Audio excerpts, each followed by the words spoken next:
The text that arrived on Penelope Ashford's phone during her own birthday party read simply, "I'm outside. Do you need me?" And she hadn't known until that exact moment that she'd been waiting for someone to ask. Her ex-boyfriend stood in the center of her apartment's modest living room, his voice carrying over the awkward silence he'd created the moment he'd walked in uninvited, past her best friend Claire, who'd tried and failed to stop him at the door. Marcus Delaney had always possessed the particular confidence of men who'd never been told no often enough, and tonight he wore it like armor, his hands spread wide in a gesture meant to seem humble, but landing somewhere closer to performative. "I know I messed up," he was saying, his words clearly rehearsed, pitched loud enough that everyone could hear. "I know I hurt you, Penny, but I've had time to think, and I realize now what I lost. I'm here because I want to make this right. I want us to try again." Penelope's fingers tightened around her phone, the device suddenly feeling like the only solid thing in a room that had tilted sideways. 24 years old today, standing in her own space surrounded by people who loved her, and somehow Marcus had managed to make it all about him with nothing more than an entrance and a speech.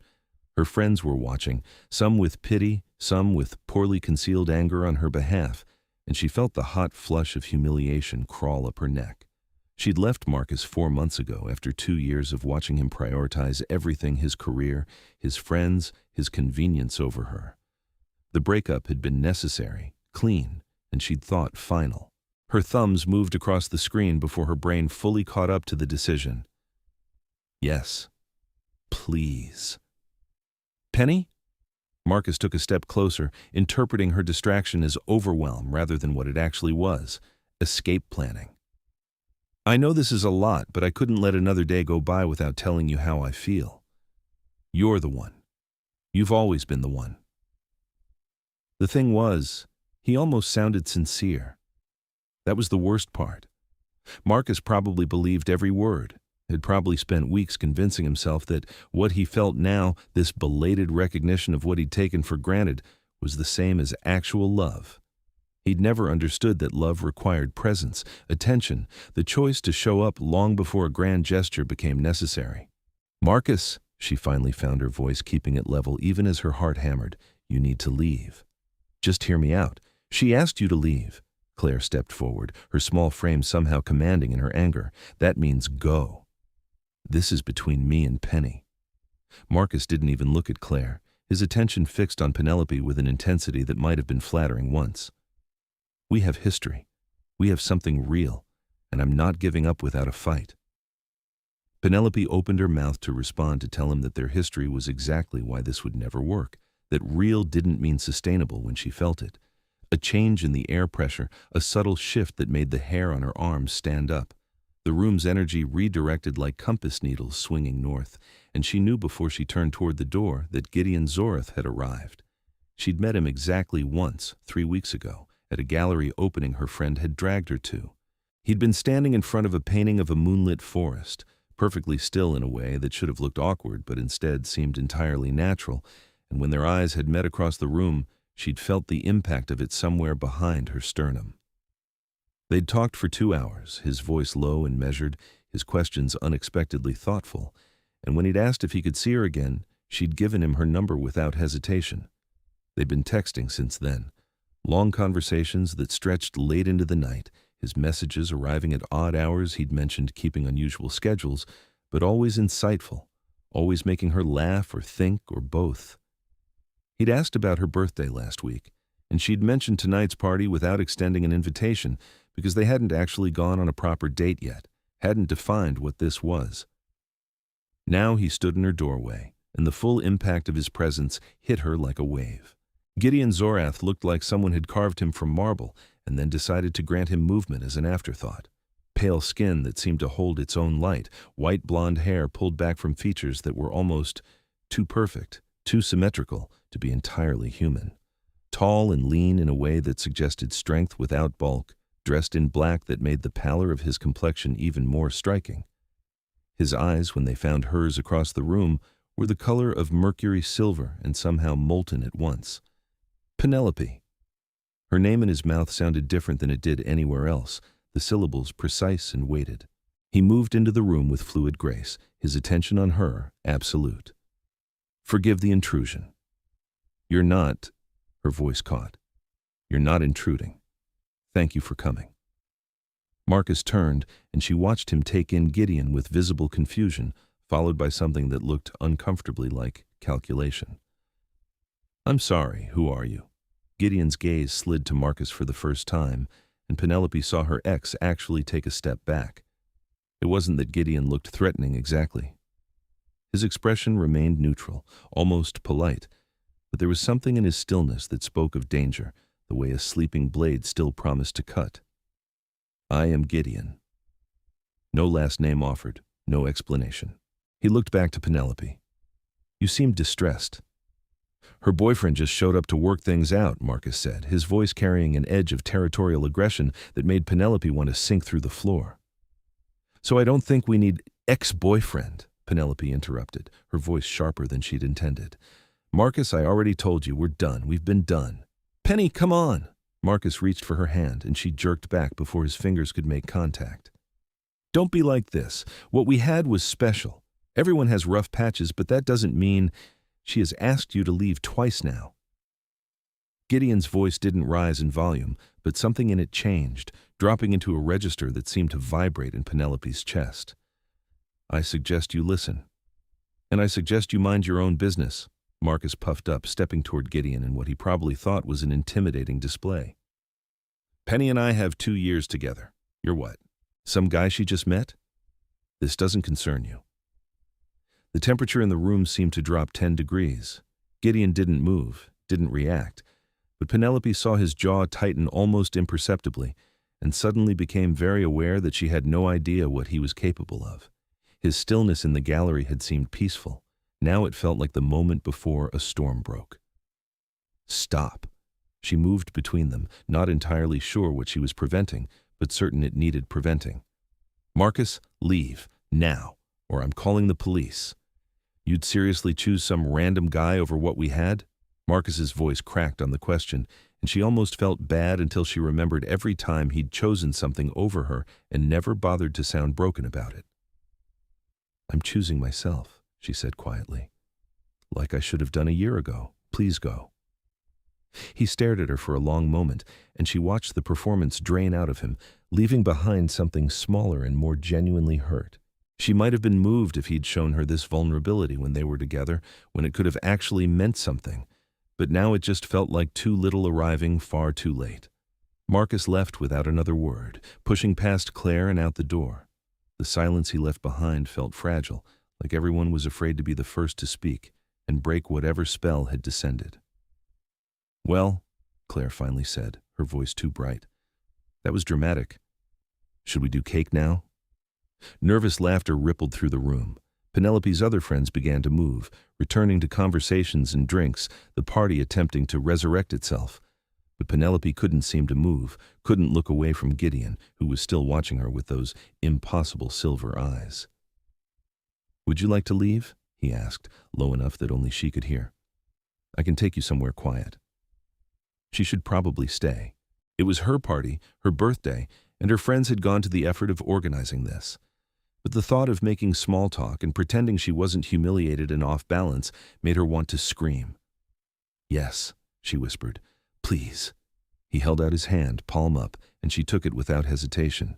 His skin was cool against hers, his grip gentle but absolutely solid, and the moment their fingers laced together, something in her chest settled. He guided her toward the door, pausing only when Claire caught her arm. You okay? Her friend asked, worry creasing her forehead. Yeah? Penelope managed a smile that felt almost real. I just need some air. I'll text you later. Claire looked between her and Gideon, clearly assessing, then nodded slowly. Text me by midnight or I'm calling the National Guard. Deal. Outside, the night air was blessedly cool against her overheated skin. Gideon led her to a car that shouldn't have surprised her, sleek and black and expensive, and opened the passenger door for her with old-fashioned courtesy. She sank into leather seats that probably cost more than her monthly rent and let her head fall back against the headrest. Thank you, she said as he slid into the driver's seat. I'm sorry you had to deal with that. You have nothing to apologize for. He started the engine, which purred to life almost silently. That man had no right to ambush you. No, he didn't. She turned her head to look at him, studying his profile in the dim light. Where are we going? Where would you like to go? The question felt heavier than it should, like he was asking something more than just about tonight's destination. Somewhere no one knows me, she said finally. Somewhere I can breathe. He nodded once and pulled out into traffic. They drove in silence for several minutes, the city lights blurring past the windows, and Penelope felt her heartbeat slowly return to normal. There was something calming about his presence, despite, or maybe because of the fact that he barely spoke. Marcus had always filled silences, talking just to hear himself, but Gideon seemed comfortable letting quiet exist. I didn't know you were capable of that, she said eventually. Capable of what? That thing you did. With your voice. She gestured vaguely. The way you looked at him, I thought for a second you might actually hurt him. His hands tightened fractionally on the steering wheel. Would it frighten you if I said I considered it? She should probably say yes, should be alarmed that this man she barely knew had apparently contemplated violence in her living room. Instead, she felt something warm unfurl in her stomach. No, she admitted. Is that weird? I'm not the right person to judge what constitutes weird. There was something that might have been humor in his voice, dry and subtle. But no, I do not think it is. He disrespected you. Disrespected your clearly stated boundaries. That deserves consequences. You're very, she trailed off, searching for the right word. Formal? Is that weird to say? I was raised in a different time. He said it casually, like he was mentioning growing up in a different city rather than potentially a different century, and Penelope felt her pulse kick up again. Gideon, she kept her voice steady. What are you? He was quiet for so long she thought he might not answer. When he finally spoke, he didn't look at her. What do you think I am? I think you're not human. The words should have sounded absurd out loud, but they didn't. They felt true in a way that bypassed logic entirely. I think that's why you only text me after dark, why your skin is so pale and so cold, why you moved in that gallery like you were floating. She paused. I think you're a vampire. The car slowed, then stopped. She looked around and realized they'd pulled into an empty parking garage, the kind that belonged to office buildings locked up for the night. Gideon finally turned to face her fully, and his expression was unreadable. Yes, he said simply. I am. Her breath left her in a rush. Some part of her had been expecting denial, a logical explanation, proof that she was being ridiculous. Instead, she got confirmation, delivered in that same measured tone he used for everything, and the world tilted on its axis. Okay, she heard herself say. Okay. You are not afraid. It wasn't quite a question, but she answered anyway. I'm terrified, but not of you. She pressed her palm flat against her chest, trying to contain the feelings rioting under her ribs. This is insane. Vampires are real. You're a vampire. That should be impossible. Yet, here we are. Here we are, she echoed faintly. Are there more of you? Is this like a whole society thing? Yes.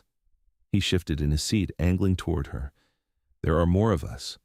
We have our own laws, our own hierarchies. We exist alongside humanity, hidden in plain sight. And you've been texting me for 3 weeks, going to art galleries, acting like, she laughed, slightly hysterical. I thought you were just some insomniac with good taste in paintings. I am somewhat insomniac. The sun makes sleep challenging. His head tilted. And I do have good taste in paintings, also in the women I choose to spend time with. The compliment landed softly, and she felt heat rise in her cheeks despite everything. Why me? Why did you approach me that night? Because you were standing in front of the Caspar David Friedrich reproduction and crying. His voice gentled.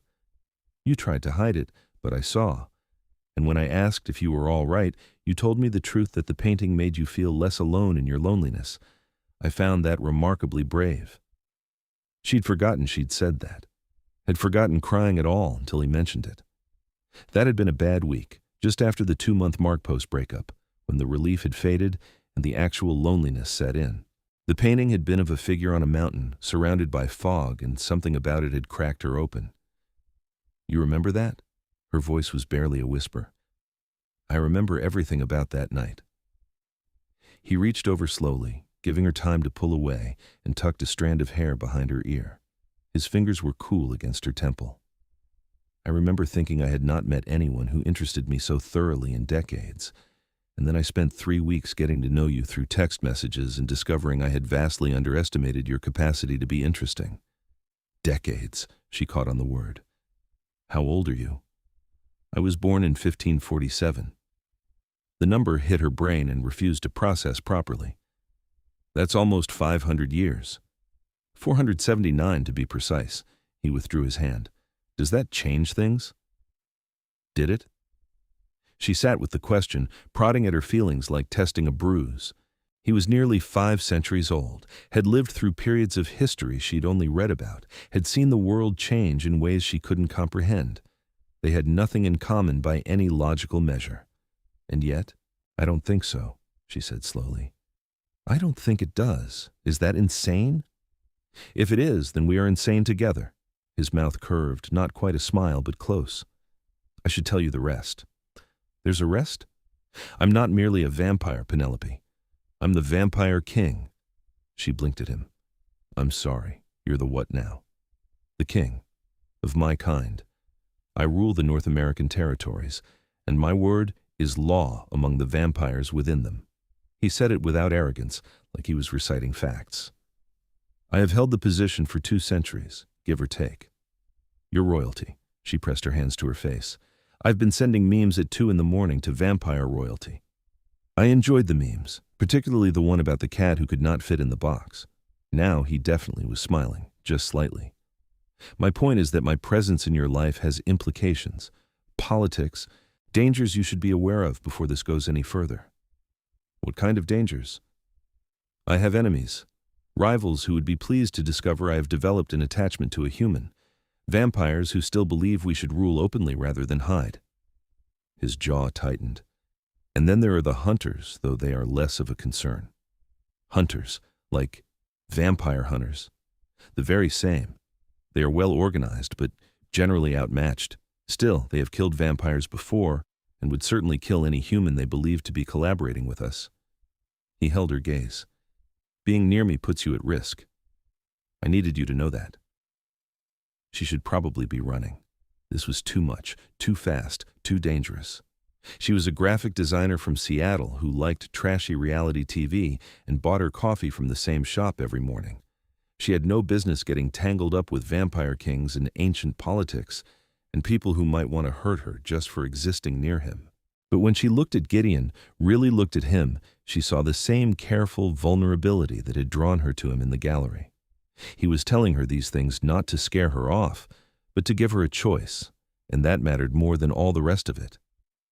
So what happens now? She asked. Now you decide. His voice was steady, but she caught something underneath it that might have been fear. If you want me to walk away, I will. You will be safe, and this will have been nothing more than a strange story to tell someday. And if I don't want you to walk away, then we proceed carefully. I would keep you as safe as I am able. Introduce you to my world slowly. Give you every chance to change your mind. Penelope thought about Marcus, showing up at her party like she was a prize to be won back. Thought about 2 years of feeling like an afterthought in her own relationship. Then she thought about Gideon, who had driven across the city because she'd sent a text saying she needed him, who was offering her choices at every turn, who looked at her like she was the only person in whatever room they occupied. I don't want you to walk away, she said. Something in his expression cracked open, just for a moment, and she saw raw relief before he schooled it back to composure. You are certain? No, but I want to be. She reached for his hand, twining their fingers together.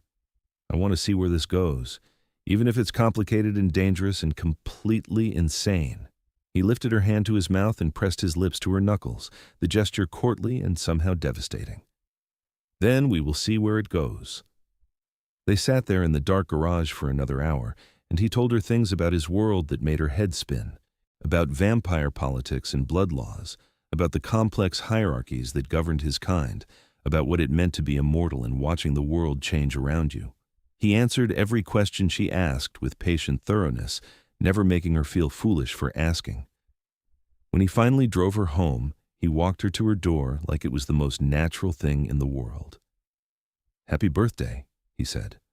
"I apologize that it ended so strangely." "Are you kidding? This was the best birthday I've had in years." She grinned up at him. "My ex made an ass of himself. I got rescued by a vampire king, and I found out the supernatural exists. That's going to be hard to top." "I will make the attempt anyway." He hesitated, then added, "May I call on you tomorrow evening?" "Yes. Definitely yes." He left with one more brush of his lips against her hand, and she let herself into her apartment feeling like she was floating. Claire had cleaned up from the party, bless her, and left a note on the kitchen counter. "You better tell me everything tomorrow. Also, he's hot, but if he's a serial killer, I'm testifying against you for being stupid. Love you." See, Penelope laughed and pulled out her phone to text back. Not a serial killer. Possibly something weirder. "We'll explain over breakfast. Love you too." She fell asleep that night thinking about silver eyes and cool hands, and the way Gideon had looked at Marcus like he was something to be removed, an obstacle, a problem to be solved, and the tight knot of humiliation in her chest from the party had transformed into something else entirely. Something that felt dangerously close to hope. The next few days passed in a blur. Gideon took her to dinner at restaurants she couldn't pronounce the names of, where the staff treated him with deference that bordered on fear and seated them in private corners where they could talk unobserved. He took her walking through Pioneer Square at midnight, showing her the hidden entrance to what he called the Undercity, a network of tunnels beneath Seattle that vampires had claimed decades ago. He introduced her to members of his court, vampires with names like Lysander and Seraphine, who looked at her with curiosity and barely concealed skepticism. She learned that he didn't sleep much, that he could eat food but found it bland compared to blood, that he was unnervingly strong and fast when he wanted to be. She learned that he had a dry sense of humor that caught her off guard, that he remembered obscure details from conversations they'd had weeks ago, that he read constantly books in languages she didn't recognize stacked on every surface of his home. His home. That had been a revelation, a literal mansion hidden behind gates and walls in the Highlands, filled with art and antiques and more space than any one person could possibly need. Her entire apartment could have fit in his library. "This is ridiculous," she'd said, spinning in the middle of his living room. "You live like this all the time?" "I've had considerable time to accumulate wealth." He'd been watching her with something that looked like amusement. "Does it bother you?" "It's intimidating," she'd admitted. "But no, it doesn't bother me. It's very you." "And what exactly is very me?" "Elegant, a little dramatic, secretly kind of extra underneath all the seriousness." He'd laughed at that, a real laugh that transformed his face, and she'd felt absurdly proud of herself for coaxing it out of him. But there were harder moments, too. The night she'd asked about feeding, and he'd explained with careful neutrality that he had sources, humans, who consented to provide blood in exchange for money or protection. He'd looked at her when he said it like he was bracing for disgust, and she'd had to sit with the reality of what he was, that he survived by taking something from others, even with consent, even with compensation. "Does it have to be human?" she'd asked. "Animal blood sustains, but does not nourish. We can survive on it, but not thrive. Human blood is what we were designed to need." "And have you ever killed anyone?" He hadn't flinched from the question. "Yes, in war and defense, and when I was younger and less careful, in hunger. I am not proud of all I have done in 5 centuries of existence, but I will not lie to you about it." She'd appreciated the honesty, even as it unsettled her. This was the reality of loving someone who wasn't human, and she was starting to recognize that love was where this was heading. Fast and terrifying and inevitable. Claire had been supportive, but concerned when Penelope had finally explained everything over breakfast as promised, leaving out only the vampire part because Gideon had asked her to keep that secret for now. "So he's rich, kind of mysterious, and clearly obsessed with you," Claire had summarized. "That's either a fairy tale or a horror movie, and I really hope you can tell the difference." "I can tell the difference," Penelope had assured her. "He's good, Claire. I know it's fast, but he's good. Just be careful, okay? You're still getting over Marcus. I don't want you jumping into something because you're vulnerable." The thing was, Penelope didn't feel vulnerable around Gideon. She felt seen. known, like he was taking the time to understand not just the surface of her but the complicated depths underneath. And when she was with him, she understood herself better, too recognized patterns she'd fallen into with Marcus, ways she'd made herself smaller to avoid conflict. Gideon didn't want her smaller. He seemed to want all of her, sharp edges included. It was intoxicating and terrifying in equal measure. 2 weeks after her birthday, she was at Gideon's mansion when his phone rang. She'd been curled up in an armchair in his library, reading, and he'd been at his desk handling correspondence. Apparently, vampire politics generated a truly impressive amount of paperwork. He glanced at the screen, and something in his expression shuddered. "I need to take this," he said. "I apologize." He stepped out of the room, but the walls were old and thick, and she could only catch fragments of his side of the conversation. His voice was different when he spoke, harder and colder, and she heard her name at least once. When he returned 15 minutes later, he looked troubled. "What's wrong?" she asked immediately. He sat down across from her, his movements slower than usual. "That was a member of my council. Word has spread that I am spending time with a human woman. There are concerns." "Concerns about me?" "Concerns about what it means, about whether my judgment is compromised." He leaned back, rubbing a hand across his face in a gesture of weariness she'd never seen from him before. "Some believe humans are too fragile, too temporary, to be suitable companions for vampires of rank. Others worry about security, about you being a vulnerability that could be exploited." "Are they right?" She kept her voice steady, even though her heart was pounding. "Am I making you vulnerable?" "You make me many things." His eyes met hers. "But I do not regret a single one of them." "That's not an answer." "Yes," he said finally. "You are a vulnerability. Anyone I care about is. But you are also worth the risk." She should probably feel good about that. Instead, she just felt heavy. "What happens if your council decides I'm too much of a problem? They cannot decide anything without my agreement. I am the king." He said it with absolute confidence. "But they can make their displeasure known, and that creates its own complications." Before she could respond, his phone chimed. He glanced at it, and his expression went entirely blank. "When did this happen?" "What?" She sat up straighter. "Gideon, what is it?" He turned the phone to show her. It was a message from someone called Lysander, and it contained a single photo Marcus, standing outside her apartment building, looking up at her windows. "When was this taken?" she demanded. 30 minutes ago." Gideon was already moving, grabbing keys and a jacket. "Lysander saw him there acting suspicious. He's been watching your home since." "Why would Marcus?" But she knew why. Because he hadn't actually accepted that they were over. Because he'd seen her leave with Gideon and couldn't stand the idea of being replaced. He's probably just being pathetic. He wouldn't actually do anything. "You cannot know that." Gideon's voice was sharp. "And I'm not willing to take chances with your safety." They drove to her apartment in tense silence, Gideon pushing speed limits she suspected he normally respected.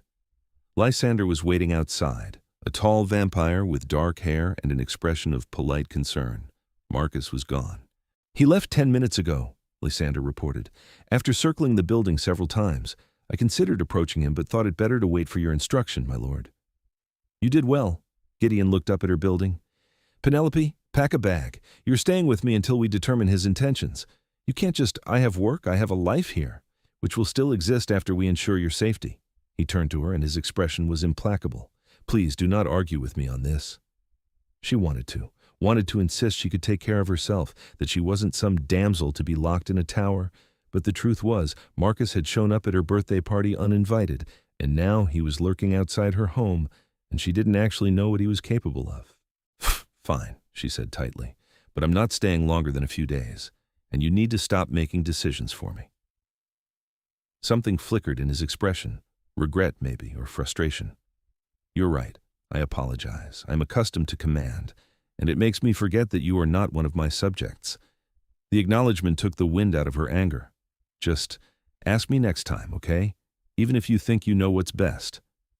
"I will make the attempt." She went upstairs and threw clothes and toiletries into a bag, her hands shaking slightly with residual adrenaline.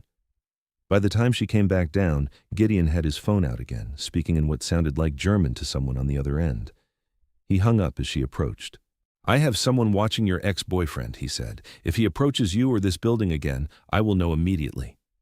You're having Marcus followed?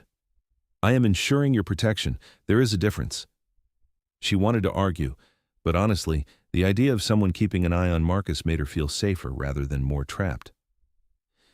Okay, thank you. His expression softened fractionally. You're welcome. Living with Gideon was different than visiting.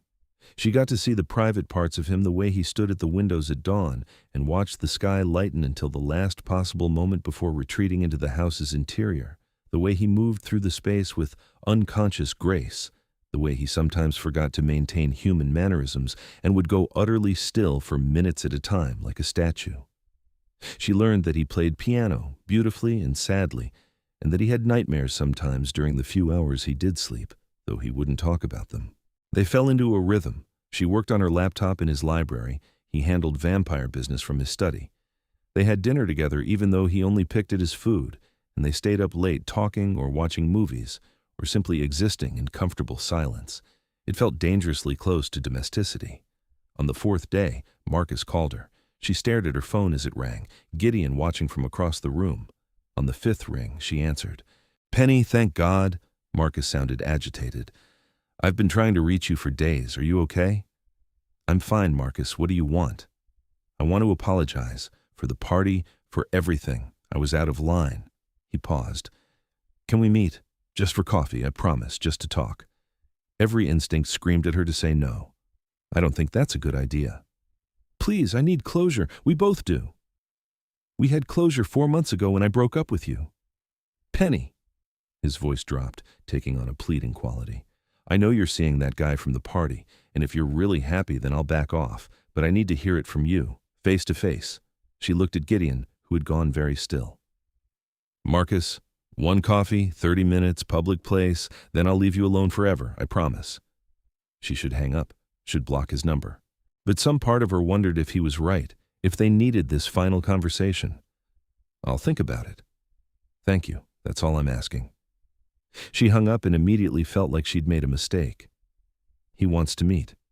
Absolutely not. Gideon's voice was flat. It might give him closure, help him actually move on. Or it might be a manipulation tactic designed to get you alone and vulnerable. He crossed to her. Penelope, I understand the desire to be kind, to provide closure, but you owe him nothing, and his inability to accept your decision is not your responsibility to fix. I know that. I do.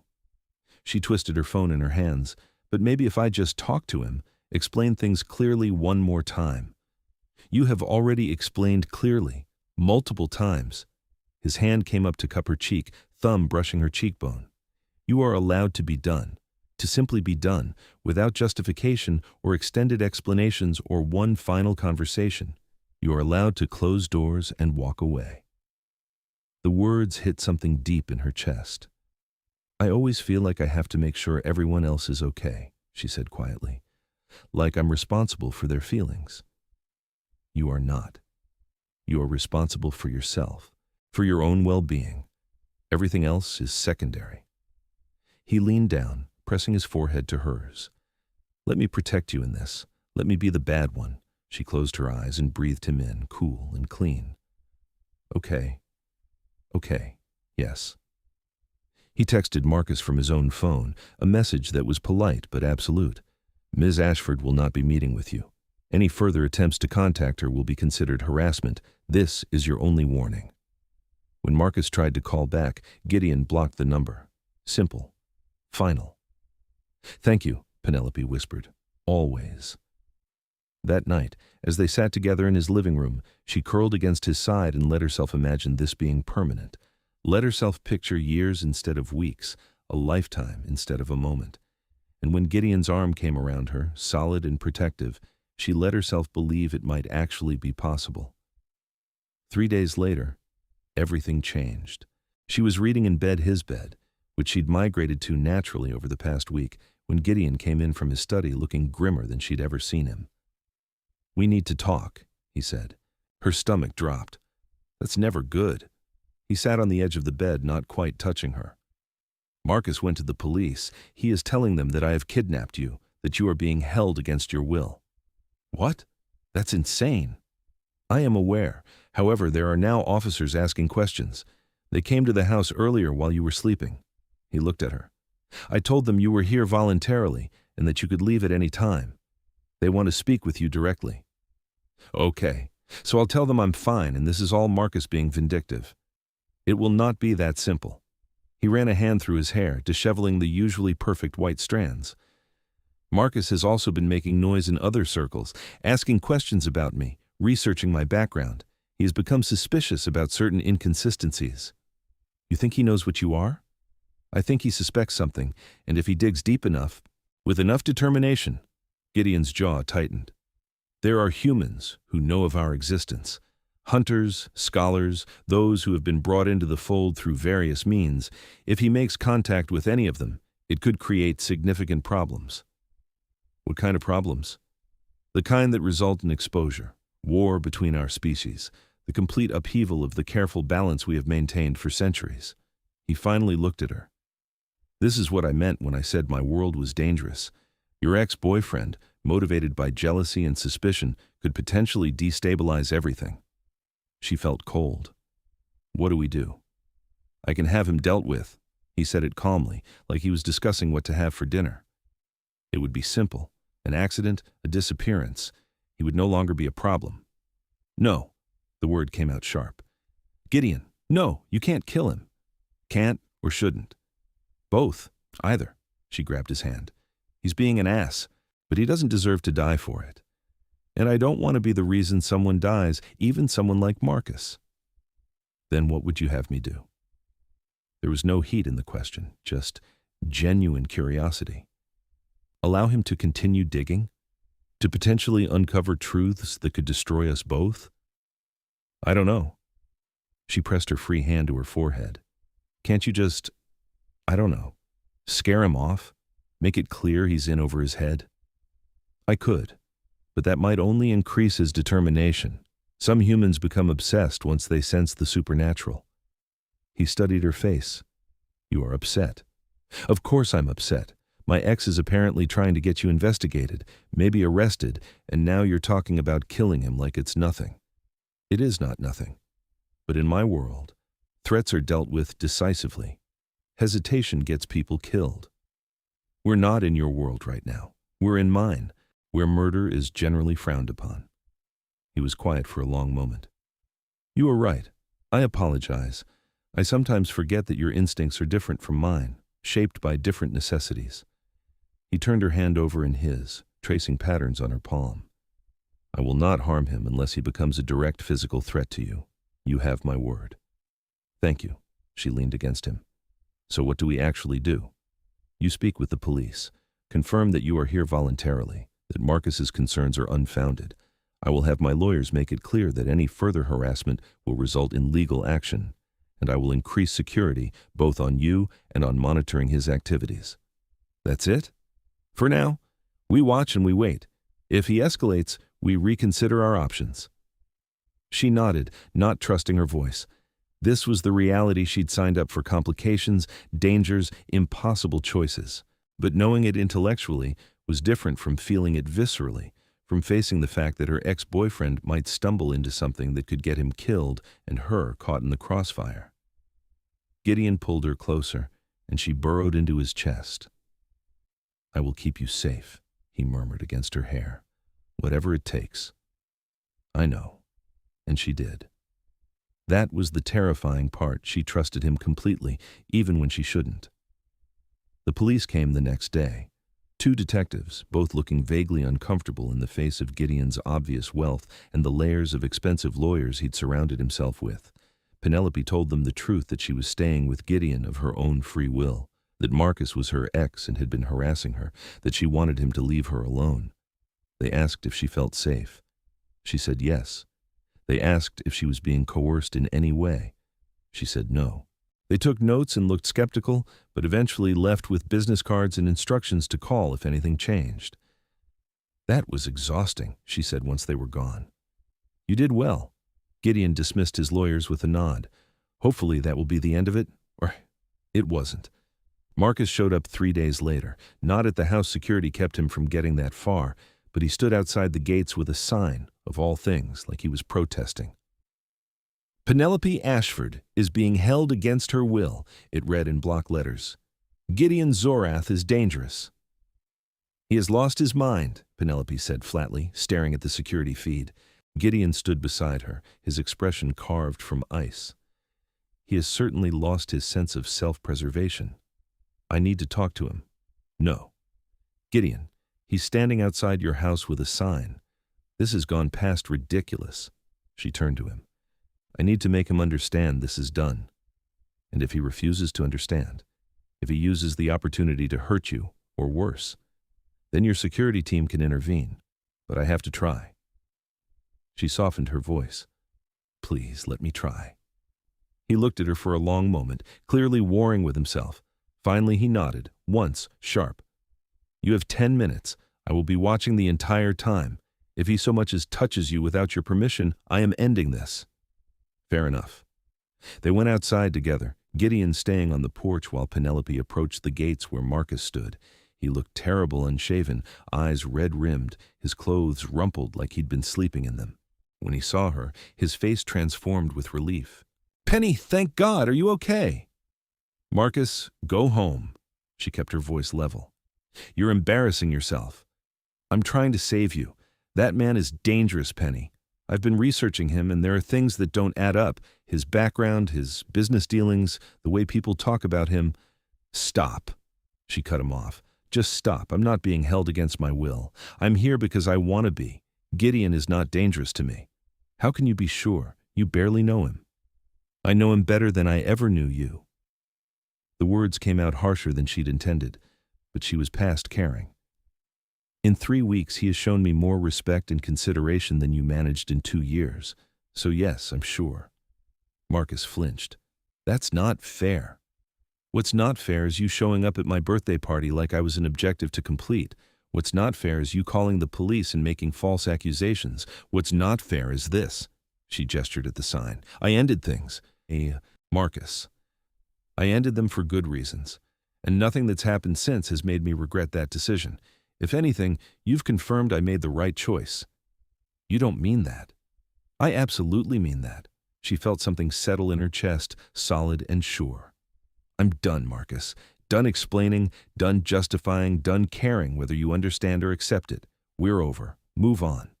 He's controlling you. I can see it. No, you're projecting because you wanted to control me and couldn't, and now you can't stand that someone else has what you think you deserved. She stepped closer to the gate. The difference is, Gideon doesn't want to control me. He wants to know me, and that's something you never bothered to do. She turned and walked back toward the house, her hands shaking but her steps steady. Behind her, Marcus shouted something, but she didn't turn around. Gideon met her on the porch, his expression ferocious with pride.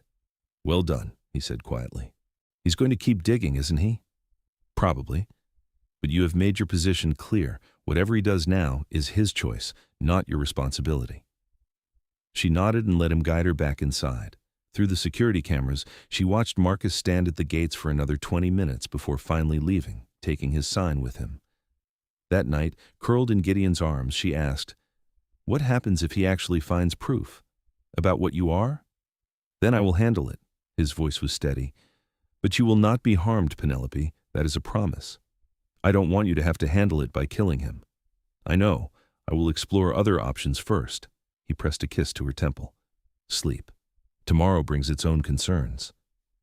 She did sleep, eventually, lulled by the cool presence of him and the steady rhythm of his unnecessary breathing, a habit, he'd explained, from centuries of pretending to be human. The next morning, Gideon called her into his study. He looked serious, which was saying something for a man who always looked serious. I have a proposal, he said, but I need you to hear the entirety of it before you respond. She sat down across from his desk. Okay, I'm listening. In vampire culture, there is a custom, an old one, rarely invoked anymore. He leaned forward, hands clasped on the desk. When a vampire of rank wishes to formally protect someone, human or otherwise, they may offer that person their name. It is called a naming right, and it is binding. Once the rite is performed, the person becomes part of the vampire's household in the eyes of our law. They are granted the vampire's protection, the vampire's resources, and the vampire's name. Like adoption? Not exactly. It is more comprehensive. It means that any threat to you becomes a threat to me, and therefore to my house. It means you would be under my authority, yes, but also my responsibility. Any vampire who wished to harm you would have to answer to me directly. She processed that slowly. You want to give me your name? Make me part of your household? I want to offer you that choice. He held her gaze. It would solve multiple problems. Marcus could shout whatever suspicions he has, but you would be protected both legally and supernaturally. My council could not object to your presence in my life because you would be formally recognized within our hierarchy, and you would be safe from threats both human and vampire. But I'd be under your authority. Yes. What does that mean, practically speaking? He seemed to choose his words carefully. It means I would have the right to make decisions regarding your safety and well-being within vampire law.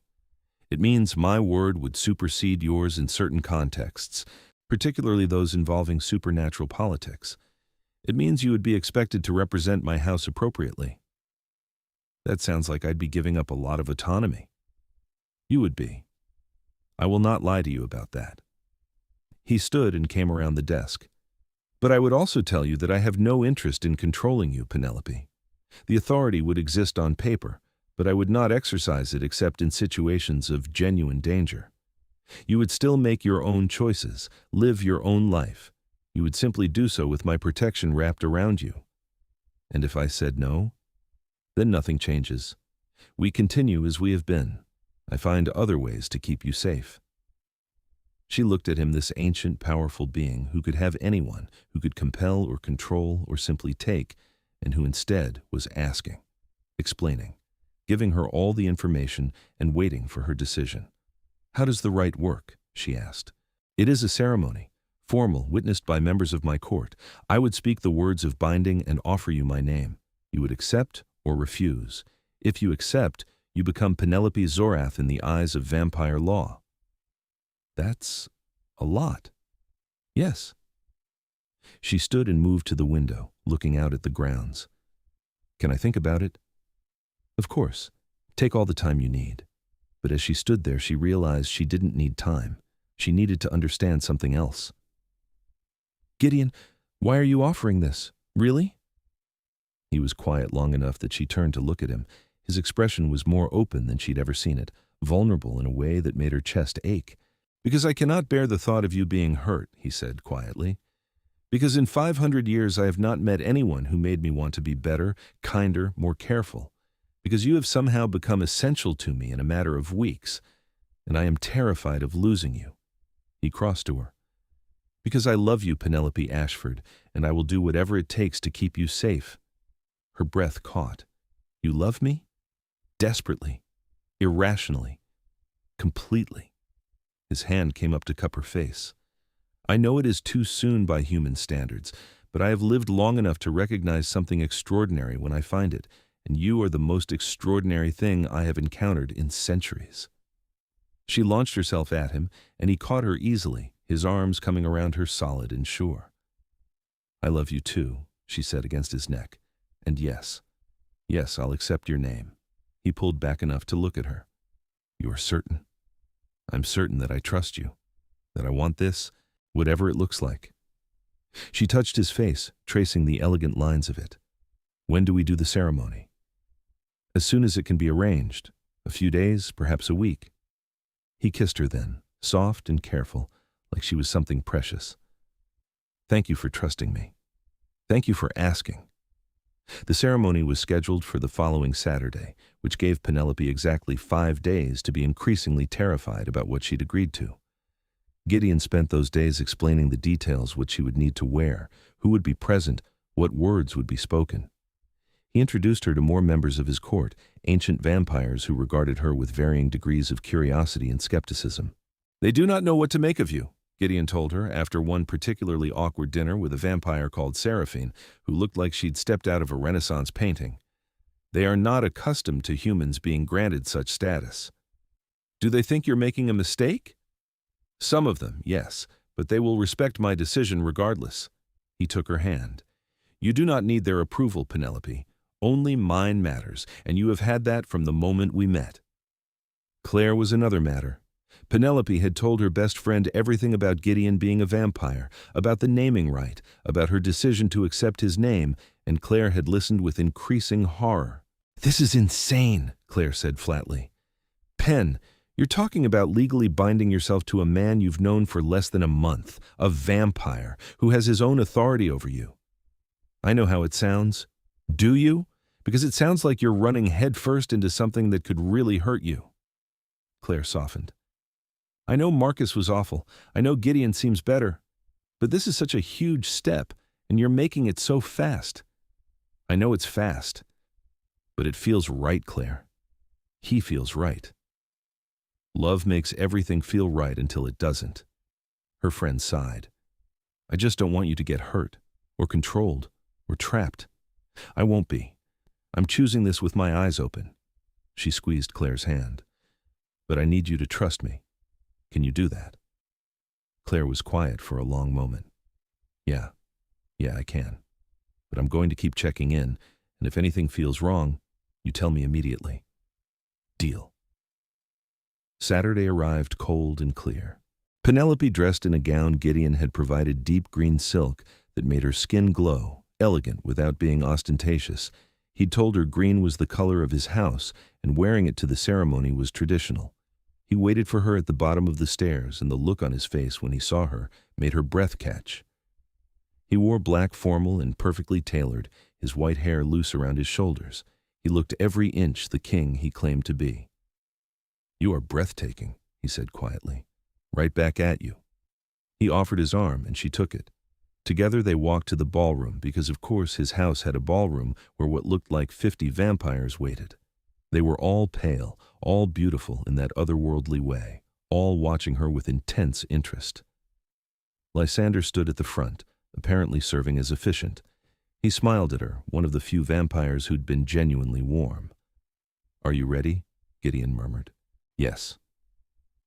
They moved to stand before Lysander, and the room fell silent. The ancient vampire began to speak in a language Penelope didn't recognize, Latin maybe, or something older, and Gideon responded in kind. The words washed over her, formal, and weighted with centuries of tradition. Then Lysander switched to English. "Gideon Zorath, king of the Northern Territories, you have invoked the ancient right of naming. State your intention." Gideon's voice carried through the room.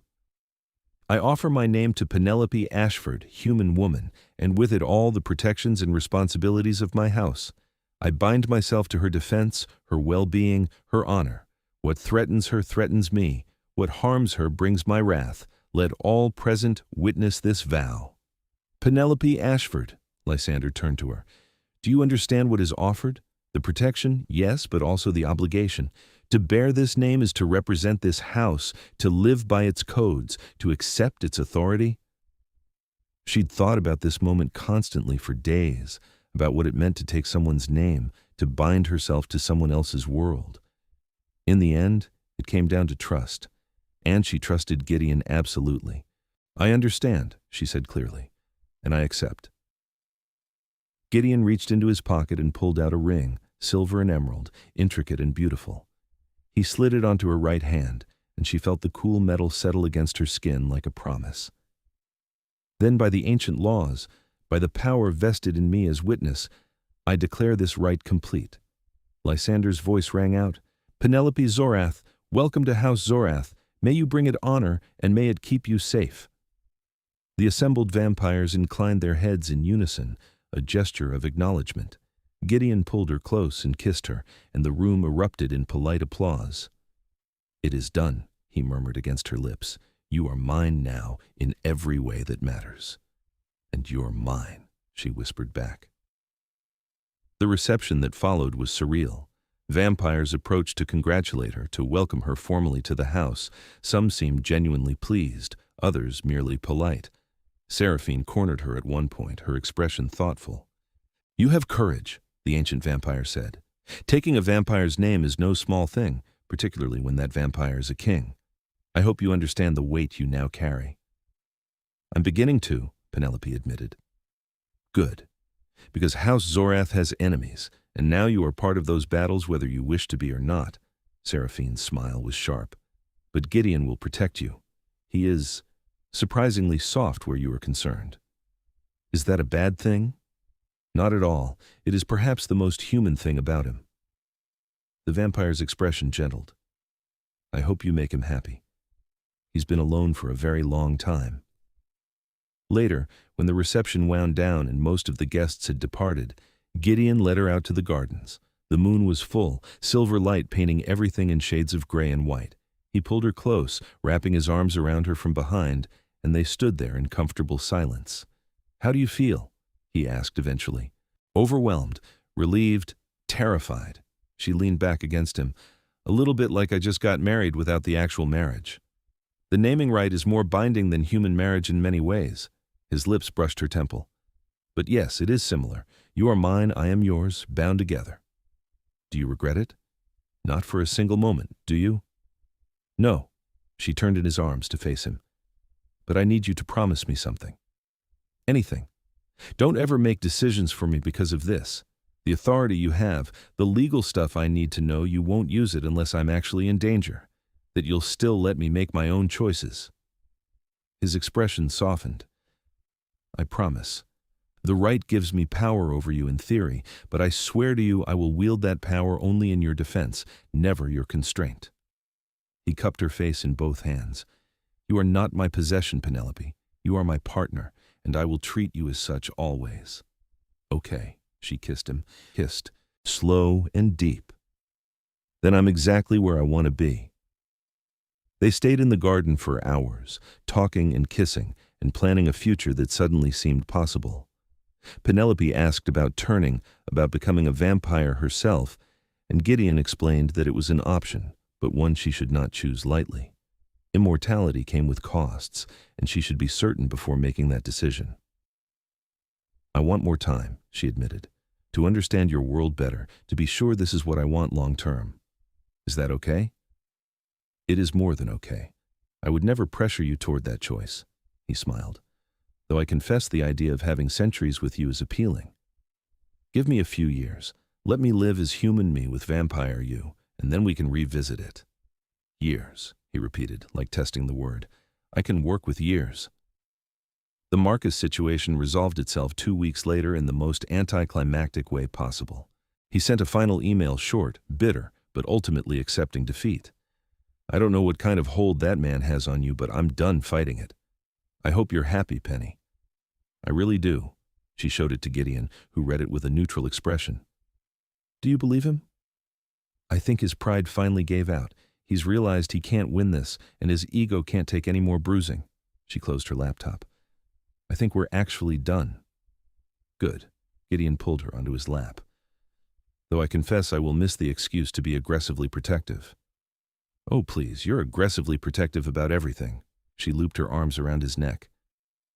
Yesterday you scared off a door-to-door salesman. He was pushy. He was 19 and selling magazine subscriptions. My point stands. She laughed and kissed him, and life continued. She moved into the mansion officially, turning one of the spare rooms into a home office. She kept her job, kept her friends, kept her life, while slowly integrating into Gideon's. It wasn't always easy. Vampire politics were Byzantine and exhausting, and there were still members of his court who regarded her with suspicion. But it worked. 6 months after the naming ceremony, over dinner with Claire, her best friend finally admitted, Okay, fine, you were right. He's good for you. I've never seen you this happy. Thank you for trusting me. Thank you for not ending up in a horror movie. Claire raised her glass. To love, wherever you find it, even if it's with the undead. He prefers immortal. Of course he does. A year after her birthday party, the one Marcus had crashed with his declarations and demands, Penelope stood in front of Gideon and asked the question that had been building in her mind for months.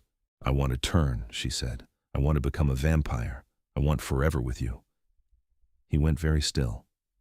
You are certain? I'm certain. I've lived in your world long enough to understand what I'm choosing, and I choose you, for as long as forever lasts. It is irreversible, he warned. Once done, you cannot go back. I know, and I'm ready. He kissed her then, deep and claiming and full of promises. Then I will give you eternity. he murmured against her lips, and we will fill it with everything beautiful and strange and worth living for. The turning happened a week later, in the privacy of his chambers with only Lysander present as witness.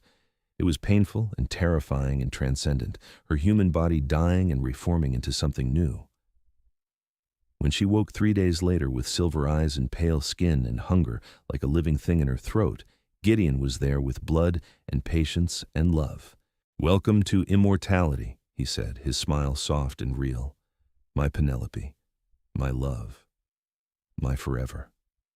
She learned to be a vampire under his careful teaching, learned to feed without killing, to move with supernatural grace, to navigate a world that was suddenly sharper and brighter and more vivid than anything she'd known as a human.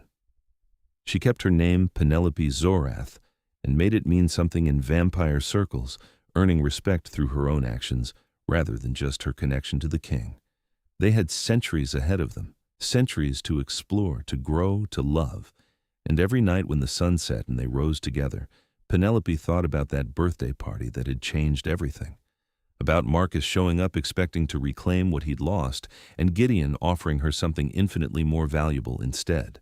Not possession, not control, but partnership, protection. A name that meant she belonged to something greater while still remaining entirely herself.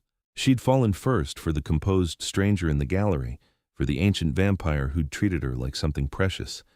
But Gideon had fallen too, just as hard, just as thoroughly, and together they'd built something that would outlast time itself. On what would have been her 26th birthday, they threw a party vampires and the few trusted humans who knew their secret, laughter, and music and joy. Claire attended, older now but still her fierce self, still protective even though Penelope was functionally indestructible. "Happy birthday," Gideon said, pulling her onto the balcony away from the crowd. "Though technically you stopped aging a year ago." "Best birthday present ever," she said, and kissed him under the stars. In the ballroom behind them, the party continued. But out here, in the cool night air with the man she loved, Penelope felt nothing but gratitude. For the life she'd chosen, for the love she'd found, for the courage to walk away from what was safe and toward what was extraordinary. "I love you," she said. "For forever." "For forever," Gideon agreed, "and every day after that." And they stayed there, two immortals in the darkness, wrapped in each other and the promise of endless tomorrows. The ex who'd crashed her birthday was long gone, irrelevant. The vampire king who'd offered his name had become her everything, and the woman who'd accepted that name had become powerful in her own right, dangerous and beautiful and absolutely free. Exactly as it should be.